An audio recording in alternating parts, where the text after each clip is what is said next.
며칠 전에 미국의 인플레법에 대해서 말씀을 드렸었죠. 프랑스 마크롱 대통령이 미국에 항의하기 위해서 미국 바이든 대통령을 만났습니다. 바이든 미국 대통령이 마크롱 프랑스 대통령과의 정상회담에서 한국산 전기차 차별에 근거가 된 이 법의 결함을 인정을 했습니다. 그리고 개정할 필요가 있다고 처음으로 언급을 했습니다.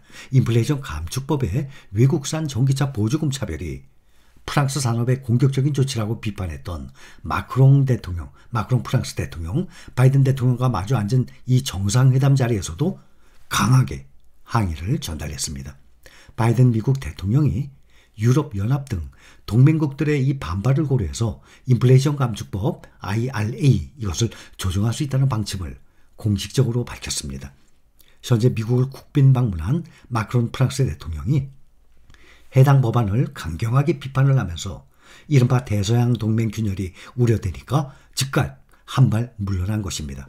두 정상은 이번 정상회담을 통해서 우크라이나 전쟁부터 기후변화, 경제, 에너지 대응까지 광범위한 협력을 이어가겠다는 방침도 확인을 했습니다. 바이든 대통령이 워싱턴에서 마크롱 대통령과의 정상회담을 마치고 열린 기자회견을 통해서 마크롱 대통령과 인플레 감축법에 대해 자세히 논의를 했다면서 유럽 기업들을 배제하려는 의도는 결코 아니었다며 이같이 말을 했습니다. 인플레 감축법 등의 입법에 대해 미국은 사과하지는 않는다. 나 역시 사과하지는 않는다면서 법안 내에 수정해야 할 몇 가지 결함들이 있다고 인정은 했습니다. 또한 유럽연합과의 논의를 통해서 입장차를 조정해 나가겠다고 언급도 했습니다. 우리는 계속 제조업 일자리를 창출할 것이지만 유럽을 희생시키지는 않을 것이라고 덧붙였습니다. 마크롱 대통령 역시 두 정상이 인플레 감축법과 산업 정책들을 보다 광범위하게 재동기화하는데 동의했다고 확인했습니다. 앞서 마크롱 대통령이 인플레 감축법을 비판을 하면서 요구를 한 것과 정확히 일치한다고 미국 언론들은 보도했습니다. 마크롱 대통령은 이날 기자회견에서 제조업 일자리를 확대하기 위한 미국과 유럽의 노력이 강력하게 통합될 것이라고 거듭 강조했습니다. 이러한 방침은 기자회견 직후 공개된 공동 성명에도 짧게 담겼습니다. 그 공동 성명서에는 두 정상은 상호 이익이 되는 방식을 통해 청정 에너지 및 기후에 대한 미 유럽 전화 파트너십을 더욱 강화하도록 인플레 감축법에 대한 미 EU 태스크포스 TF라 그러죠. 활동을 고대한다라고 밝혔습니다. 바이든 대통령의 이러한 발언은 마크롱 대통령이 인플레 감축법을 비롯한 이 바이든 행정부가 유럽 기업을 희생시키면서까지 미국 산업을 부양하고 있다고 강도 높게 비판하겠다는 것입니다. 전날 미 의회를 찾은 마크롱 대통령이 북미산 전기차에만 지원금을 한정한 이 인플레 감축법에 대해서 프랑스 업계에 아주 공격적이라면서 미국은 문제를 해결할 수 있을지 모르지만 우리 문제는 더 앞으로 커질 것이라고 주장까지 했습니다. 인플레이 감축법을 둘러싸고 EU를 비롯한 동맹국들의 불만이 높아지는 것은 바이든 행정부에도 부담일 수밖에 없습니다. 당장 우크라이나 전쟁, 중국의 기술 패권 굴기, 또 북한의 핵미사일 도발 이런 국제 현안들에 함께 발맞춰왔던 동맹국들이 돌아서며 균열 계기가 될 수 있기 때문입니다.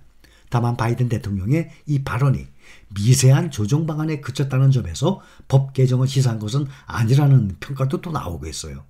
이럴 경우 유럽을 비롯한 동맹국들의 주장이 어느 정도 반영될지 한계가 또 있을 것이란 관측 또한 제기가 됩니다.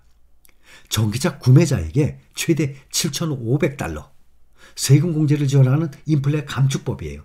7,500달러, 7만, 70만, 700만, 약 1,000만 원이죠. 간단하게 1,000만 원으로 그냥 계산합니다. 그 대상을 북미산으로만 한정한 것이 골자예요. 또한 전기차 배터리에 들어가는 핵심 광물의 40% 이상을 미국과 자유무역협정 FTA 맺은 이런 나라에서 채굴 또는 가공을 해야 하고 배터리 부품의 50% 이상은 북미산으로 써야 한다는 단서가 붙었어요. 이건 문제입니다. 현재로서는. 이게 현재는 불가능하거든요. 거의 다 중국에 있기 때문에. 그래서 이에 따라 EU, 일본, 한국산 전기차는 지원 대상에서 배제가 됐고 이로 인해서 수출 차질이 불가피하게 됐습니다. 한국 정부 역시 보조금 차별이 한미 FTA와 세계무역기구 WTO 이 내국민 대우 및 최혜국 대우 원칙을 위반할 소지가 크다고 보고 이미 여러 차례 미국의 우려를 전달을 한 상태예요. 또 두 정상은 우크라이나를 침공한 푸틴 러시아 대통령을 강하게 규탄하면서 전쟁을 끝낼 의지가 있다면 동맹국들과 함께 대화할 의향이 있다는 신호를 보냈습니다. 바이든 대통령은 푸틴 대통령과 당장 회담 계획은 없다고 강조했어요. 하지만 대화의 문을 완전히 닫지는 않았습니다. 바이든 대통령은 그가 실제로 전쟁을 끝낼 방법을 찾고 있는 데 관심이 있다면 대화를 할 수 있다면서 만약 그렇다면 프랑스, 북대서양조약기구 나토죠. 친구들과 상의해서 푸틴 대통령이 뭘 원하는지 살펴보기 위해서 회담 테이블에 앉을 것이라고 언급까지 했습니다. 다만 바이든 대통령은 푸틴 대통령이 그렇게 하지 않고 있다고 덧붙이기까지 했어요. 마크롱 대통령은 우크라이나에 대한 지원이 우리의 가치에 대한 것이라고 말했습니다. 이러한 원칙의 존중을 포기한다면 이 세상에 안정은 없어질 것이라고까지 평가를 했어요.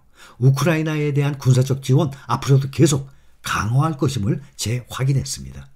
또한 우크라이나인들이 받아들일 수 없는 타협을 하도록 강요하지 않을 것이라고도 또 강조까지 했어요. 이날 두 정상은 정상회담 직후 발표한 공동 성명에서도 러시아의 우크라이나 침공을 불법 침략 전쟁이자 전쟁 범죄로 규정을 하고 강하게 규탄했습니다. 성명서는 민간인과 민간 기반 시설을 의도적으로 표적으로 삼는 것은 전쟁 범죄에 해당합니다. 우크라이나 주권 영토에 대한 러시아의 불법 병합 시도는 명백한 국제법 위반이라고도 지적을 했어요. 또 두 정상은 이날 정상회담에서 경제, 기후변화, 우주, 에너지 정책에 이르기까지 광범위한 협력을 강화한다고 밝혔습니다. 북한의 탄도미사일 도발도 규탄을 했습니다. 두 정상은 올해 북한의 전례 없는 수의 이 불법적인 탄도미사일 시험 발사를 강력하게 규탄을 한다면서 이것은 복수의 유엔 안전보장이사회 결의를 위반하고 영내 평화와 안정에 위협을 가한다라고 말을 했습니다. 아울러 중국이 영향력을 확대하고 있는 인도 태평양 지역에서 또 협력을 강화한다라고 말을 했습니다. 인권 등 국제질서에 대한 중국의 도전에 대응해서 우려를 조율하고 기후 변화와 같은 중요 글로벌 이슈에서 중국과 협력할 것이라며 대만 해협에서 평화와 안정을 유지하는 것이 중요하다라고 밝혔습니다. 프랑스 대통령은 유럽에서도 우크라이나 러시아 이 전쟁에 대해 아주 적극적으로 움직이고 있는 나라 중에 하나입니다. 푸틴과도 만났습니다. 엄청 길다란 테이블에서도 대화를 했었죠. 두 나라 전쟁 중에 유럽 국가 대통령이 푸틴을 만난 정상은 몇 안 됩니다. 프랑스는 이 두 나라의 전쟁에 대해서 중재자 역할을 적극적으로 추진하고 있는 나라입니다. 그만큼 세계 경제와 국방에 큰 영향력이 있는 강대국이니까 가능한 거겠죠.